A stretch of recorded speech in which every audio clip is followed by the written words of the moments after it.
Buenos días queridos oyentes y bienvenidos al podcast La realidad en que vivimos. Yo me llamo Isabel Ospina y junto a Sofía Vélez les traemos hoy globalismo versus nacionalismo, la lucha que sin darnos cuenta está cambiando el rumbo del mundo. Debemos comenzar por describir la problemática que enfrenta dos ideologías demasiado opuestas entre sí.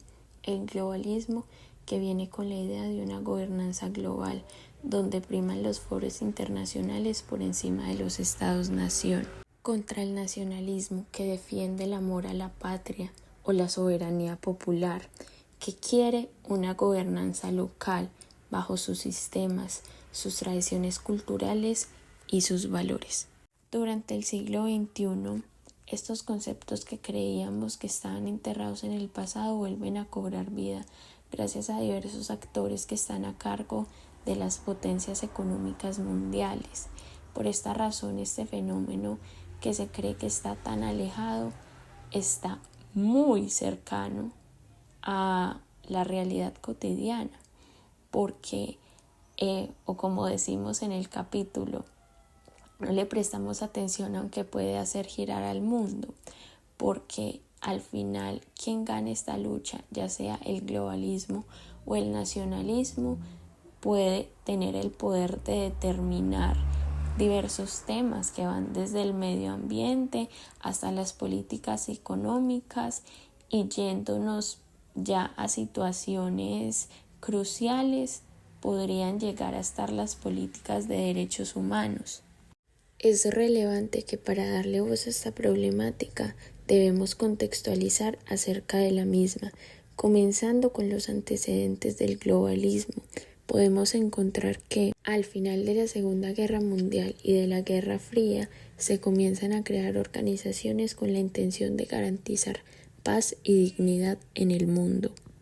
Las mismas organizaciones que hoy en día son blanco de críticas por parte de quienes se consideran antiglobalistas con el motivo de que impiden la soberanía popular. Y un factor aparte que se podría considerar un antecedente es la globalización, que fue clave para el globalismo y parece su sinónimo, aunque no lo es, ya que esta es el proceso de expansión económica y tecnológica a nivel global. Sin embargo, estos están relacionados.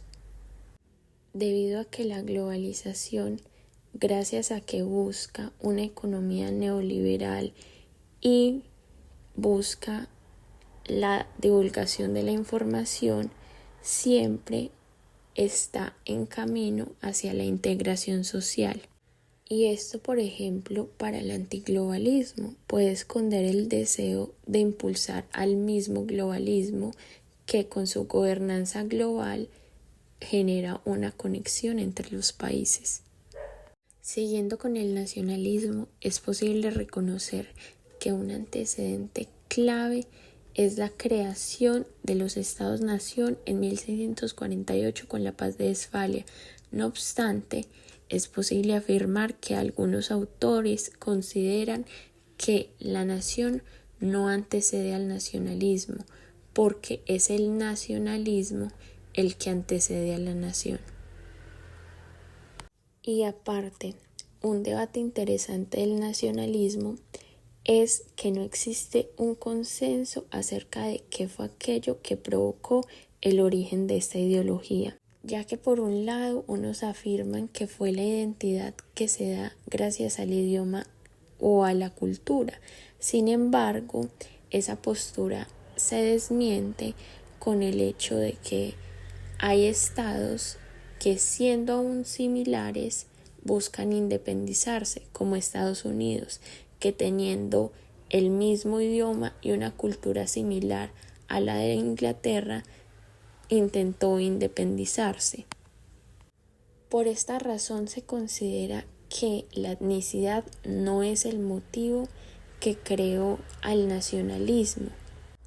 Se considera, por el contrario, que fue, por ejemplo, el hecho de existir un himno, existir una bandera, un pasado al que glorificar, héroes en común o un día nacional. Aparte, se debe considerar que a lo largo de la historia siempre se le ha dado una percepción negativa al nacionalismo, aunque este puede ser interpretado de distintos modos. Lo que está ejemplificado tanto en el hecho de que un territorio quiera su independencia del colonialismo o del imperialismo, como en el hecho de las medidas que tomó la Alemania nazi durante la Segunda Guerra Mundial. Por último, se debe tener presente que, aunque este contexto es de talla mundial, siempre se ha desarrollado en Estados Unidos porque esta es la mayor potencia económica mundial, y en Europa porque esta por lo general es la sede de las organizaciones globales que son actores clave en este fenómeno. Ahora los dejo con Sofía, que viene con rasgos demasiado interesantes acerca de esta situación. Ahora vamos a adentrarnos a profundidad en los principales rasgos del debate: globalismo versus nacionalismo. El globalismo apuesta por la integración económica y la gobernanza mundial, y está impulsada por las empresas privadas y va asociada a una dramática internacionalización del Estado, mientras que el nacionalismo promueve el proteccionismo, el control migratorio y la exaltación de la cultura propia. Esta puede surgir como defensa ante la globalización, y algunos académicos lo consideran producto de la industrialización y el capitalismo. Ambos modelos tienen fortalezas y riesgos.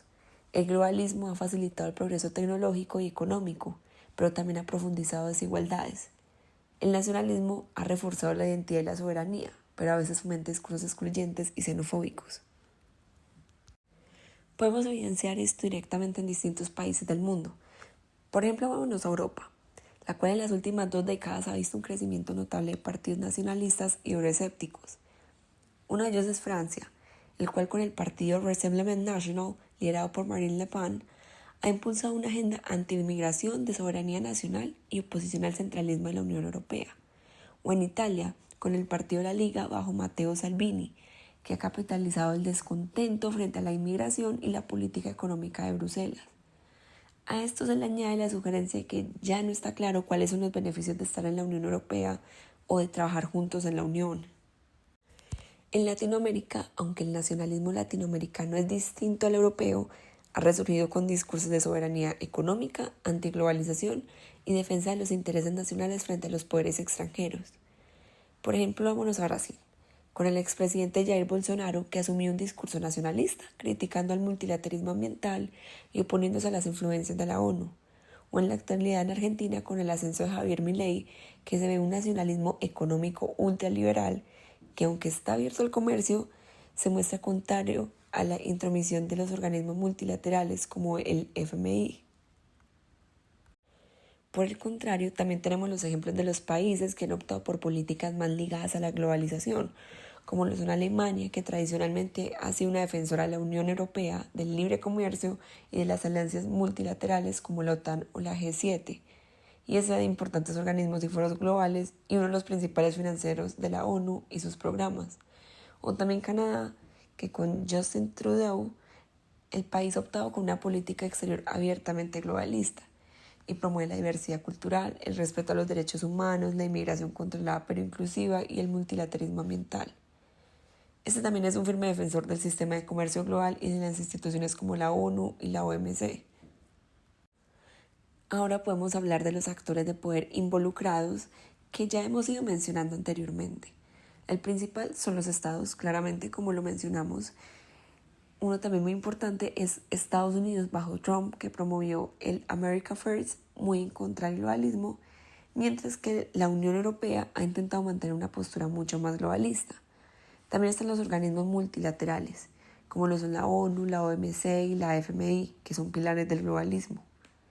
Las empresas multinacionales se benefician del globalismo, aunque estas también suelen ser blanco de críticas nacionalistas.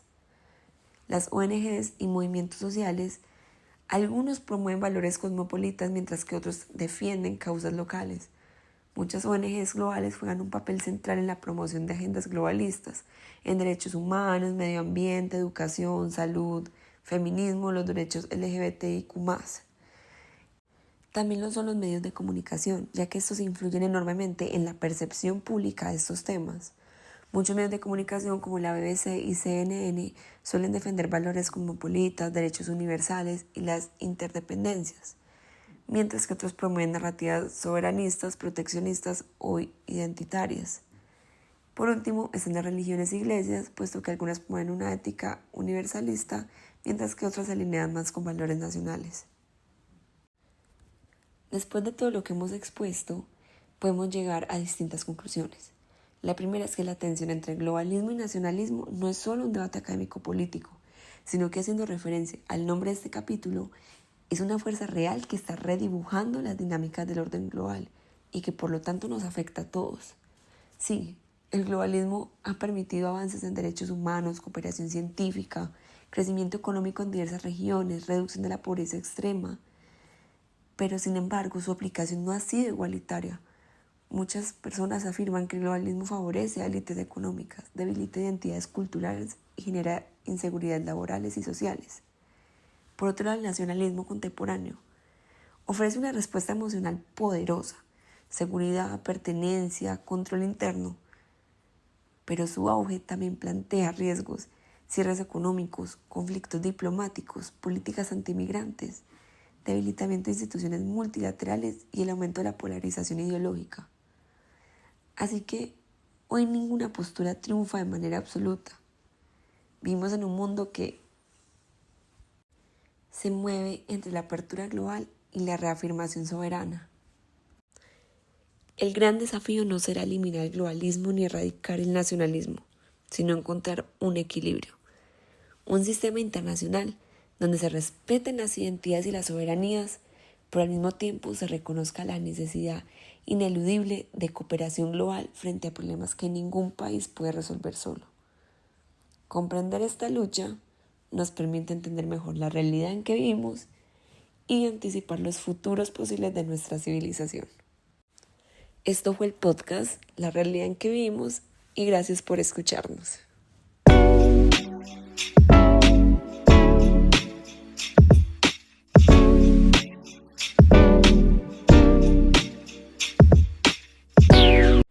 Para la realización de este podcast se hizo uso de distintas fuentes, como el texto informativo de la organización Freedom House denominado Freedom in the World 2024, The Mounting Damage of Low Elections and Armed Conflict, el ensayo académico de Jessica Quirk, Has Neoliberal Globalization Contributed to Growing Levels of Nationalism Across Europe, de la RMIT University, el artículo investigativo de James Goodman, Nationalism and Globalist Social Movement Responses, de the University of Technology of Sydney, el artículo investigativo de Jeffrey Haynes, Religion, Nationalism and Transitional Actors, el artículo de la revista Foreign Affairs Latinoamérica denominado El regreso de los nacionalismos, el artículo de revista de la BBC, ¿Qué es el globalismo?